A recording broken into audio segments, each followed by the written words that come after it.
Hello friends, welcome to day trader Telugu and good evening. Sensex 318 points gain అయి 54,844 దగ్గర close అయితే Nifty 82 points gain అయి 16,364 దగ్గర క్లోజ్ అవ్వడం జరిగింది.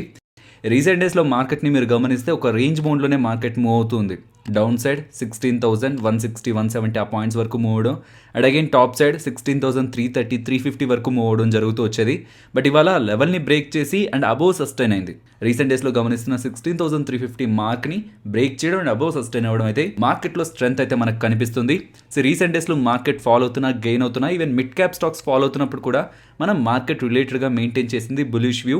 అండ్ ఇవాళ మార్కెట్ ఓపెనింగ్కి ముందు గ్లోబల్ మార్కెట్స్లో కానీ ఎఫ్ఐఎస్ ఒక డేటాలో కానీ మనకి ఎక్కడ కూడా ఈ సెంటిమెంట్ స్ట్రాంగ్ పాజిటివ్ సెంటిమెంట్ అయితే లేదు. గ్లోబల్ మార్కెట్స్లో కొన్ని పాజిటివ్, కొన్ని నెగిటివ్, ఓవరాల్గా మిక్స్డ్ డేటా మనకి గ్లోబల్ మార్కెట్స్లో కనిపిస్తుంటే ఎఫ్ఐఎస్ అండ్ డిఐఎస్ సంబంధించిన యాక్టివిటీ నిన్న మనకి పాజిటివ్గా ఉంది. బట్ అగైన్ ఆ డేటాలో స్ట్రెంత్ అయితే లేదు. రీసెంట్ డేస్లో మాట్లాడుకుంటున్నాం, ఎఫ్ఐఎస్ పాజిటివ్ సైడ్ ఉంటున్నా, నెగిటివ్ సైడ్ ఉంటున్నా ఒక సిగ్నిఫికెంట్ నెంబర్తో ఉండట్లేదు. అండ్ ఎఫ్ఐఎస్కి సంబంధించిన F&O activity net long positions తగ్గి షార్ట్ పొజిషన్స్ అయితే కొంత పెరిగాయి. సో ఫ్యూచర్స్లో ఈ డేటా కనిపిస్తుంది, కానీ ఆప్షన్స్లో క్లియర్గా ఒక రేంజ్ బౌండ్లోనే మార్కెట్ ఉంటుంది. దట్టు ఒక 200 పాయింట్ జోన్లోనే మార్కెట్ ఇవాళ ఉంటుందనేలాగా స్ట్రాంగ్ రైటింగ్స్ అయితే కనిపించాయి. కాబట్టి ఓవరాల్ ఎఫ్ఐ డేటాను కూడా నేను న్యూట్రల్గానే తీసుకున్నాను. అండ్ సేమ్ వ్యూ లాస్ట్ కొన్ని డేస్ నుంచి మెయింటైన్ చేసిన వ్యూ 16,150 to 16,350 ఇన్ బిట్వీన్ ఈ రేంజ్ లో మార్కెట్ ఉంటుంది అనుకున్నాను, కానీ కాదు. ఆ రేంజ్ ని బ్రేక్అవుట్ చేయడం and about top side close అవడం అయితే ఇవాళ జరిగింది. సో మార్కెట్ అయితే మూవ్ అయింది. బట్ దీని వెనక ఏదైనా రీజన్స్ ఉన్నాయని గమనిస్తే మనకి ఎప్పుడైతే నేను బీఎస్సీ దగ్గర నుంచి ఒక క్లారిఫికేషన్ వచ్చిందో ఆ పాయింట్ లో mid and small cap stocks తో పాటు ఇండెక్స్ లో కూడా కొంతవరకు మనకి రికవరీ అయితే కనిపించింది లో లెవెల్స్ నుంచి. సో అక్కడే మనకి మార్కెట్ లో స్ట్రెంత్ ఉంది. అది కాకుండా మార్కెట్ క్లోజ్ అయిన తర్వాత యూఎస్ యొక్క ఇన్ఫ్లేషన్ డేటా వచ్చింది. అది 5.4% దగ్గరగా వచ్చింది. ఎక్స్పెక్టేషన్స్ 5.3% దగ్గరగా ఉన్నాయి. అక్కడ యూఎస్ మార్కెట్స్ రిలేటెడ్గా అది పాజిటివ్, అది గ్లోబల్ మార్కెట్స్ని కూడా స్టెబిలైజ్ చేయడం జరిగింది. బట్ దానికంటే ఇంపార్టెంట్, నిన్న మనకి మహారాష్ట్ర రిలేటెడ్గా ఈ వైరస్ రిలేటెడ్గా విధించిన రిస్ట్రిక్షన్స్ని కొంతవరకు ఈజ్ చేసే ప్రయత్నం చేశారు. మాల్స్ అండ్ రెస్టారెంట్స్ నైట్ 10 వరకు ఓపెన్లో ఉండొచ్చని, థియేటర్స్ని ఇంకా క్లోజ్ చేసే ఉంచారు, సినిమా థియేటర్స్ని. బట్ స్టిల్ ఇవాళ మనకి పీవీఆర్ ఐనాక్స్ స్టాక్ ఓపెనింగ్ డౌన్లో అయినా మిగిలిన సెక్టార్స్కి రిలాక్సేషన్స్ ఇస్తున్నారు కదా, ఇప్పుడు కాకపోయినా నెక్స్ట్ అని ఇస్తారని ఒక positive hope INOX and PVR స్టాక్స్లో కూడా కనిపించింది. సో యూఎస్ యొక్క ఇన్ఫ్లేషన్ బాగుండడం అండ్ మహారాష్ట్ర దగ్గర నుంచి అన్లాక్ రిస్ట్రిక్షన్స్ రిలేటెడ్గా ఒక పాజిటివ్ అప్డేట్ రావడం, ఇవి మార్కెట్ రిలేటెడ్గా పాజిటివ్ గానే ఈవెంట్స్. బట్ వీటన్నిటికంటే ముందే నిన్న మనకి బీఎస్సీ దగ్గర నుంచి ఆ క్లారిఫికేషన్ రావడమే ఓవరాల్ మార్కెట్ సెంటిమెంట్ని పాజిటివ్గా అయితే తీసుకుంది. సో నేను మీకు ప్రీవియస్గానే చెప్పాను, సెంటిమెంట్స్ ఓవర్ ద నైట్ కూడా టర్న్ అవుతూ ఉంటాయి. సో నిన్నటి వరకు మిడ్ అండ్ స్మాల్ క్యాప్ స్టాక్స్లో ఎక్కువ కరెక్షన్ కనిపించింది, వాళ్ళు రికవరీ కనిపించింది. రేపు ఎప్పుడైనా ఫాలో అవుతున్నా, ఇదైతే నేను స్ట్రాంగ్గా బిలీవ్ చేస్తాను, మీరు హోల్డ్ చేసిన స్టాక్లో ఏదైనా స్టాక్ ఫాలో అవుతుంటే అది మిమ్మల్ని ఎగ్జైట్ చేయకపోతే, ఎస్ ఇంకా ఫాలో అవ్వాలి, ఇంకా ఫాలో లో లెవెల్స్లో నేను కొనుక్కుంటాననే ఎగ్జైట్మెంట్ మీలో లేదంటే దాని ఆ స్టాక్ రిలేటెడ్గా మీకు ఎక్కువ తెలియదని. మనం హోల్డ్ చేసిన స్టాక్స్లో మనకు బాగా నచ్చిన స్టాక్స్ మనం ఎప్పుడు పడాలనే కోరుకుంటాం, పడితేనే కదా లోయర్ లెవెల్స్లో కొనగలం. కాబట్టి పడుతున్నప్పుడు మిమ్మల్ని ఎగ్జైట్ చేసి ఎస్ ఇంకా పడాలి, ఇంకా పడితే నేను లోయర్ లెవెల్స్లో కొంటాననే స్టాక్స్ని మాత్రమే, అలాంటి స్టాక్స్ని మన పోర్ట్ఫోలియోలో ఉంచుకుంటే పడుతున్నప్పుడు నిజంగా వాటి గురించి మనం ఎక్కువ ఆలోచించాల్సిన నీడ్ లేదు. సో చెప్పండి, మీ పోర్ట్ఫోలియోలో అలా మీరు పడితే ఇంకా పడాలి, ఇంకా లోయర్ లెవెల్స్కి వస్తే నేను ఇంకా ఎక్కువ కొంటాను అనుకునే స్టాక్స్ ఏమైనా ఉన్నాయా? ఉంటే కామెంట్ సెక్షన్లో మెన్షన్ చేయండి. స్ట్రాంగ్ కన్విక్షన్ ఏ స్టాక్స్ రిలేటెడ్గా ఉందని అర్థమవుతుంది. ఇవాళ మార్కెట్ ఓపెన్ అయిన దగ్గర నుంచి ఒకే స్టాక్ గురించి ఎక్కువగా అడుగుతున్నారు, కార్దా కన్స్ట్రక్షన్స్. బికాస్ నిన్న అరౌండ్ 200 దగ్గరగా ట్రేడ్ అవుతున్న స్టాక్ ఇప్పుడు ఎందుకని 21 దగ్గర ట్రేడ్ అవుతుందని అడుగుతున్నారు. ఇక్కడ బోనస్ అండ్ స్టాక్ స్ప్లిట్ రెండింటికి సంబంధించి ఇవాళే X date. So first stock split ఉంటుంది, ఎగ్జిస్టింగ్ గా హోల్డ్ చేసిన స్టాక్స్ డబుల్ అవుతాయి అండ్ స్టాక్ ప్రైస్ 2తో డివైడ్ అవుతుంది. సో అలా డివైడ్ అవడం కారణంగా స్టాక్ ప్రైస్ పడింది. అండ్ ప్యారలల్ గా కూడా ఒక్కొక్క స్టాక్ కి 4 ఫ్రీ షేర్స్ ఇస్తున్నారు కాబట్టి, సో స్టాక్ స్ప్లిట్ దాని తర్వాత బోనస్ ఈ రెండు కలిపి రావడంతో స్టాక్ ప్రైస్ లో మీకు ఇంతలా ఫాల్ కనిపించింది. కాబట్టి కార్పొరేట్ యాక్షన్స్ గురించి ఉన్న ఇమేజెస్ ని నేను మీకు టెలిగ్రామ్ లో టైం టు టైం అప్డేట్ చేస్తున్నాను. మీరు ఆ ఇమేజెస్ ని గమనించండి, సో దట్ మీకు ఒక క్లారిటీ వస్తుంది ఏ డేట్స్ లో ఎక్స్ డేట్స్ ఉన్నాయని. ఎక్స్ డేట్ రోజు మాత్రమే మనకి ఈ యాక్షన్, కార్పొరేట్ యాక్షన్ స్టాక్ ప్రైస్లో రిఫ్లెక్ట్ అవుతుంది, రికార్డ్ డేట్ రోజు కాదు.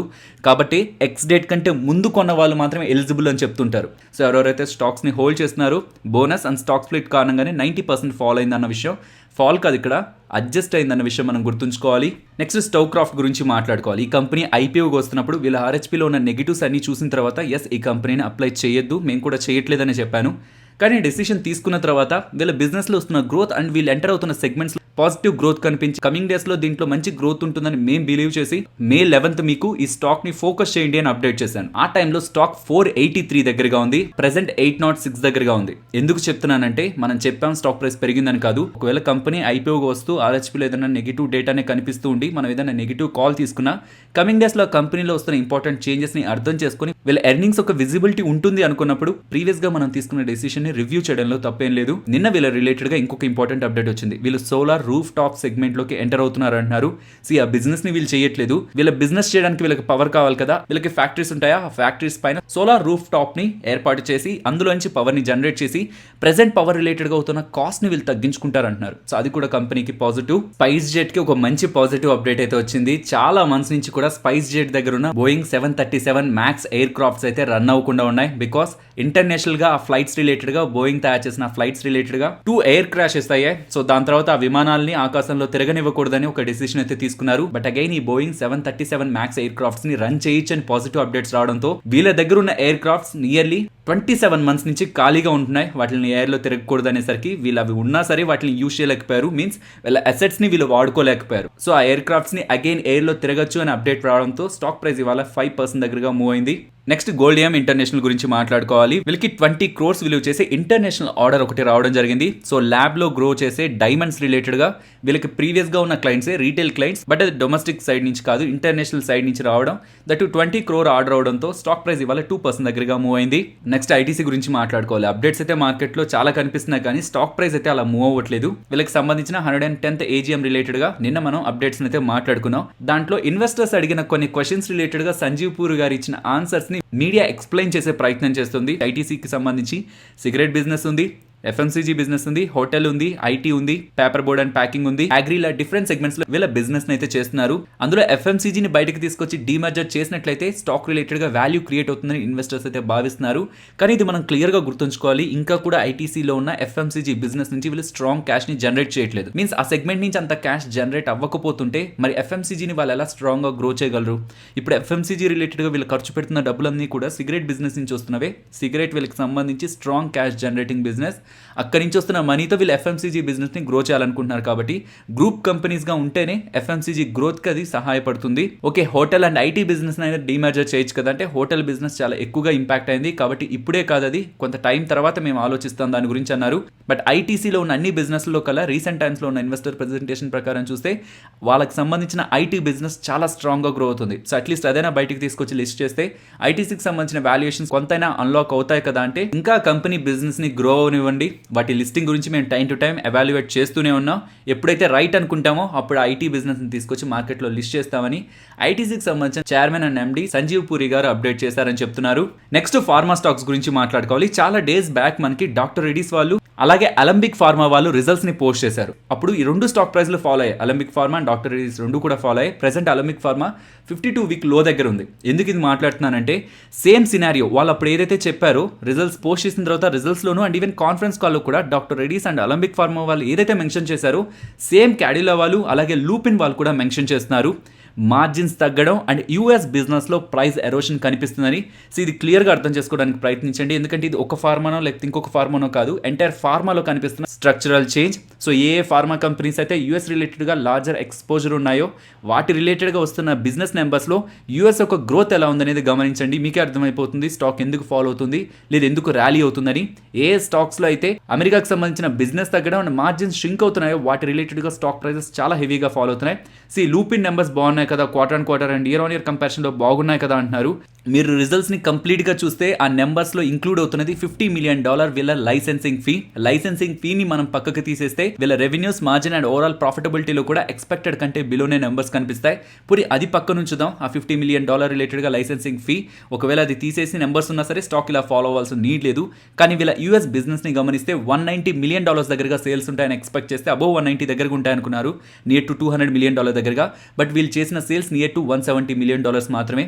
పోనీ సేల్స్ తగ్గినా పర్లేదు, బట్ వీళ్ళు ఇచ్చిన కామెంటరీ యూఎస్ రిలేటెడ్గా ఉన్న వీళ్ళ బిజినెస్ రిలేటెడ్గా ప్రైజింగ్ ఎరోషన్ కనిపిస్తుందని. వీళ్ళకంటే కూడా ఇంకా స్ట్రాంగ్ స్టేట్మెంట్స్ చేసింది క్యాడిలా వాళ్ళు. క్యాడిలా వాళ్ళు చెప్తున్నది సింగిల్ డిజిట్ ప్రైస్ ఎరోషన్ మాకు యూఎస్ సేల్స్ లో కనిపిస్తుంది. కాకపోతే క్యాడిలా రిలేటెడ్గా మార్కెట్ ఎక్స్పెక్ట్ చేస్తున్నది వీళ్ళ యూఎస్ నెంబర్స్ ని కూడా కాదు, వీళ్ళ వ్యాక్సిన్ అప్డేట్ ని. వీళ్ళు చెప్తున్నది నెక్స్ట్ 1 or 2 weeks లో వీళ్ళ వ్యాక్సిన్ రిలేటెడ్గా వీళ్ళకి అప్రూవల్ వస్తుందని చెప్తున్నారు. అండ్ క్రెడిట్ సూస్ వాళ్ళు చెప్తున్నది వీళ్ళ మార్కెట్ క్యాపిటల్లో మీన్స్ ఉన్న స్టాక్ ప్రైస్లో నియర్లీ 30% దగ్గరగా స్టాక్ ప్రైస్ ఒక వాల్యుయేషన్ అనేది వ్యాక్సిన్నే చూస్తుందని.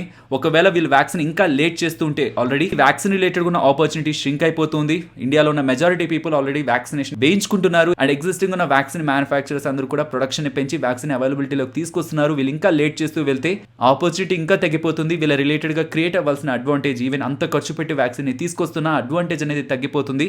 యాజ్ సూన్ యాజ్ పాసిబుల్ వీళ్ళు మార్కెట్లోకి రాకపోతే స్టాక్ రిలేటెడ్గా హ్యూజ్ ఇంపాక్ట్ కనిపిస్తుందని క్రెడిట్ సూస్ వాళ్ళు ఈ స్టేట్మెంట్స్ చేస్తూ స్టాక్ రిలేటెడ్ గా 380 టార్గెట్ ఇస్తున్నారు. బట్ సిఎల్ఎస్ఏ వాళ్ళు 640 అండ్ సిటీ వాళ్ళు 490 టార్గెట్ ఇస్తున్నారు. In the worst case July ending లో అయినా వ్యాక్సిన్ తీసుకొస్తారన్నారు. బట్ వీళ్ళు టైం టు టైం వ్యాక్సిన్ వస్తుందని చెప్తున్నారే కానీ దానికి ఇంకా 2 వీక్స్ పడుతుంది అంటాం. అండ్ ఆ 2 వీక్స్ తర్వాత అయినా సరే వీళ్ళు ఎంత మ్యానుఫ్యాక్చరింగ్ ఫెసిలిటీస్ ని యూజ్ చేసి ఆ వ్యాక్సిన్ అవైలబిలిటీలోకి తీసుకొస్తారన్న క్వశ్చన్ మార్క్స్ కూడా వీళ్ళ స్టాక్ ప్రైస్లో అయితే ఇంపాక్ట్ అయితే క్రియేట్ చేస్తున్నాయి. కాకపోతే ఇక్కడ గుర్తుంచుకోవాల్సింది క్యాడిలానో లూపినానో కాదు, నెక్స్ట్ పోస్ట్ చేస్తున్న కంపెనీస్ లైక్ అరబిందో ఫార్మా ఇంకా నెంబర్స్ని పోస్ట్ చేయలేదు. వాళ్ళకు కూడా ఒక గ్రేటర్ ఎక్స్పోజర్ ఉంది యూఎస్ కానీ ఈ రెగ్యులేటెడ్ మార్కెట్స్కి. సో అక్కడ వాళ్ళ బిజినెస్ ఎలా జరిగింది అనేది కూడా గమనించాలి. యూఎస్ రిలేటెడ్గా బిజినెస్ ఎక్స్పెక్టెడ్ కంటే బిలో ఉండి కామెంటరీ కూడా ప్రైజింగ్ ఎరోషన్ జరుగుతుంది అక్కడ. మీన్స్ ప్రీవియస్గా ఏ ప్రైస్తో అయితే అమ్మారో ఆ ప్రైజెస్ కంటే ఇప్పుడు ప్రైజెస్ ఫాలో అయ్యాయి, అక్కడ మార్జిన్స్ తగ్గుతున్నాయి. ఒక కామెంటరీ వాళ్ళ దగ్గర నుంచి వస్తుందంటే ఆ స్టాక్కి నెగిటివ్ అన్న విషయం అయితే మనం గుర్తుంచుకోవాలి. ఇది ఎంటైర్ ఫార్మాలో కనిపిస్తున్న థీమ్. కేవలం కొన్ని ఫార్మా స్టాక్స్ మాత్రమే యూఎస్కి సంబంధించిన బిజినెస్లో గ్రోత్ అయితే చూపించాయి. అలా ఏ ఫార్మా కంపెనీస్ అయితే చూపిస్తున్నాయో వాటి రిలేటెడ్గా స్టాక్ ప్రైస్ని మార్కెట్ చాలా హైగా రివార్డ్ చేస్తుంది. నెక్స్ట్ టెక్స్టైల్ స్పేస్లో most of the retailers follow అయ్యే పెనీ స్టాక్ అనే ట్రైడెంట్ వాళ్ళు వాళ్ళ నెంబర్స్ని పోస్ట్ చేశారు. వాళ్ళ నెంబర్స్ ఎలా ఉన్నాయో గమనిద్దాం. అండ్ టెక్స్టైల్ స్టాక్స్ పోస్ట్ చేస్తున్న మోస్ట్ ఆఫ్ ద రిజల్ట్స్ అన్ని కూడా పాజిటివ్గానే ఉంటున్నాయి. వీళ్ళు ఎలా పోస్ట్ చేస్తున్నారు అనేది గమనిస్తే స్టాండ్ అలోన్ కాకుండా కన్సాలిడేటెడ్ సైడ్ మనం గమనించాలి. ఈ జూన్ క్వార్టర్లో పోస్ట్ చేసిన నెంబర్స్ లాస్ట్ క్వార్టర్ అయిన మార్చ్ క్వార్టర్ కంటే బెటర్గా ఉన్నాయి. Last year same June quarter కంటే బెటర్గా ఉన్నాయి. అండ్ నెట్ ప్రాఫిట్ సైడ్ కూడా మనకు ఒక significant jump quarter on quarter and year on year comparison లో అయితే కనిపిస్తుంది.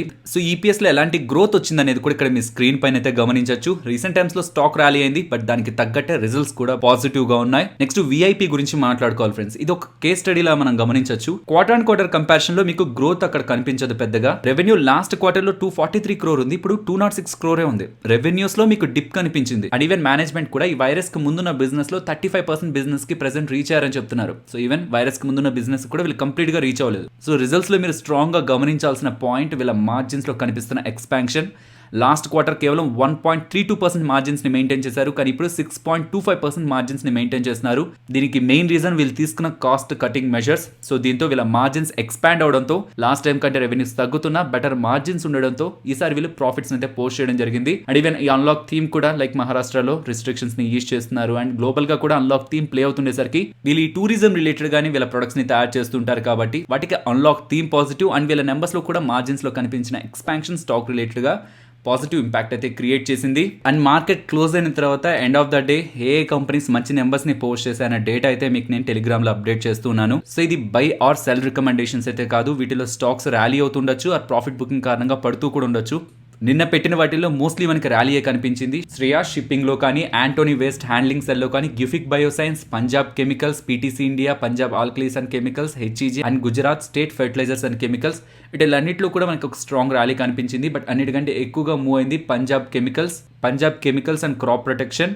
సో ఈ కంపెనీస్కి సంబంధించిన డేటాను కూడా గమనించండి, ఎందుకు రిజల్ట్స్ బాగున్నాయని. ఇప్పుడు మీరు చూస్తున్నది గిఫిక్ బయోసైన్సెస్. క్వార్టర్ ఆన్ క్వార్టర్లో కంపారిజన్ చూడండి, ఇయర్ ఆన్ ఇయర్లో కంపారిజన్ చూడండి. కానీ ఇది సస్టైన్ అవుతుందా లేదా అనేది క్వశ్చన్ అనమాట. బికాస్ ఈ వైరస్ రిలేటెడ్గా క్రియేట్ అయిన ఈవెంట్తో ఆంఫోటెర్సిన్ బి ఇంజెక్షన్కి ఎక్కువ డిమాండ్ క్రియేట్ అయింది. సో దట్ ఈ కంపెనీకి సంబంధించిన రెవెన్యూస్ కూడా స్ట్రాంగ్గా మూవ్ అయ్యాయి. బట్ ప్రెసెంట్ క్వార్టర్కి సంబంధించిన నెంబర్స్ లాస్ట్ క్వార్టర్తో కంపేర్ చేసిన, ఇయర్ ఆన్ ఇయర్లో కంపేర్ చేసిన స్ట్రాంగ్గా ఉంటున్నాయి. Next Shreya shipping and logistics గురించి మాట్లాడుకోవాలి. వీళ్ళ దగ్గర కూడా గమనించండి, quarter on quarter and year on year other income ఒకటి వచ్చి యాడ్ అయింది. ఈవెన్ అదర్ ఇన్కమ్ ని తీసేస్తున్నా ఓవరాల్ వీళ్ళ నెంబర్స్ లో స్ట్రాంగ్ గ్రోత్ అయితే కనిపిస్తుంది. Next Anthony waste handling cell IPO చాలా స్ట్రాంగ్ క్వార్టర్ ఇది. Even quarter on quarter comparison లో కూడా సిగ్నిఫికెంట్ గ్రోత్ కనిపిస్తుంది. మార్జిన్స్ లో ఎక్స్పాన్షన్ కనిపిస్తుంది. అంటే నెంబర్స్ ని మోస్ట్లీ మనం పాజిటివ్ గానే చూడొచ్చు. And even Punjab chemicals related గా 20% పెరిగిందా, వాటి రిలేటెడ్ గా నెంబర్స్ ని గమనించినా మీరు క్లియర్ గా గమనిస్తే రెవెన్యూస్ లో పెద్దగా గ్రోత్ లేదు, మీకు టాప్ లైన్ లో పెద్దగా గ్రోత్ లేదు. కానీ ఆపరేటింగ్ ప్రాఫిట్ మార్జిన్ ని గమనించండి. లాస్ట్ క్వార్టర్ లో 11% మార్జిన్ ఉంటే ఇప్పుడు 16.74% దగ్గరగా మార్జిన్ ని మెయింటైన్ చేస్తున్నారు. సో దట్ అది వాళ్ళ ప్రాఫిటబిలిటీని కూడా సిగ్నిఫికెంట్ గా ఇంపాక్ట్ చేయడం జరిగింది. అండ్ వీటితో పాటు నిన్న పోస్ట్ చేసిన కంపెనీస్ అండ్ ఇవాళ కూడా కొన్ని కంపెనీస్ మంచి నెంబర్స్ ని పోస్ట్ చేశాయి. Like Bharat forge top line అనే రెవెన్యూస్, మార్జిన్స్ అండ్ ప్రాఫిటబిలిటీలో కూడా ఇంప్రూవ్మెంట్ కనిపిస్తుంది. అండ్ ఈవెన్ వీళ్ళ రిటర్న్ రేషియోస్ లో కూడా ఇంప్రూవ్మెంట్ కనిపిస్తుంది. ఆర్ఓసి లాస్ట్ క్వార్టర్ లో 5.3 ఉంటే ఇప్పుడు 16.2 అండ్ రిటర్న్ ఆన్ నెట్వర్త్ కూడా లాస్ట్ టైం 5.2 ఉంటే ఇప్పుడు 10.6. కాబట్టి ఈ నెంబర్స్ బెటర్ దాన్ ఎస్టిమేట్స్ ఉన్నాయని వీళ్ళు రిజల్ట్స్ పోస్ట్ చేయగానే అప్డేట్ చేశాను. తర్వాత స్టాక్ ప్రైస్ ర్యాలీ అయింది. దీంతో పాటు మైథాన్ అలాయ్స్ వాళ్ళు కూడా వాళ్ళ నెంబర్స్ ని పోస్ట్ చేశారు. ఈ నెంబర్స్ కూడా బెటర్ గానే ఉన్నాయి. కానీ రీసెంట్ డేస్ లో స్టాక్ ర్యాలీ అవుతుండేసరికి స్టాక్ ప్రైస్ లో మనకి పెద్దగా మూవ్ అయితే కనిపించలేదు. నెక్స్ట్ ఐఆర్సిటీసీ గురించి మాట్లాడుకోవాలి. ఐఆర్సిటీసీకి సంబంధించిన numbers quarter on quarter compare చేస్తే మనకు ఫాలో అవుతున్నట్లు కనిపిస్తుంది. కానీ లాస్ట్ క్వార్టర్ ఉన్న ఈవెంట్స్ వేరు, ఇప్పుడున్న క్వార్టర్ లో ఉన్న ఈవెంట్స్ వేరు. దీనివల్ల ఎక్కువ ఇంపాక్ట్ అయిన బిజినెస్ లో ఐఆర్సిటీసీ కూడా ఉంది. కాబట్టి బికాస్ వీళ్ళకి సంబంధించిన క్యాటరింగ్ బిజినెస్ ఇంపాక్ట్ అయింది, టూరిజం బిజినెస్ ఇంపాక్ట్ అయింది. ఇవన్నీ కూడా మార్కెట్ ముందుగానే ఎస్టిమేట్ చేసింది కాబట్టి ఈవెన్ ఇంతలా ర్యాలీ అవుతున్న రీసెంట్ డేస్లో స్టాక్ ప్రైస్లో పెద్దగా ఫాల్ కనిపించలేదు. అండ్ స్టాక్ స్ప్లిట్ కూడా వీళ్ళు అనౌన్స్ చేశారు. బట్ దానికంటే ముందు వీళ్ళ సెగ్మెంట్స్లో ఏ సెగ్మెంట్లో ఎలాంటి గ్రోత్ ఆర్ డీ గ్రోత్ కనిపించింది అనేది గమనిస్తే క్యాటరింగ్ సెగ్మెంట్ క్వార్టర్ కంపారిజన్లో 16% డ్రాప్ అయింది, రైల్ నీర్ 5% గ్రో అయింది, ఇంటర్నెట్ టికెటింగ్ 29% దగ్గరగా డ్రాప్ అయింది, అండ్ టూరిజం 77% దగ్గరగా డ్రాప్ అవడం జరిగింది. అండ్ వీళ్ళ స్టాక్ స్ప్లిట్ని అయితే అనౌన్స్ చేశారు.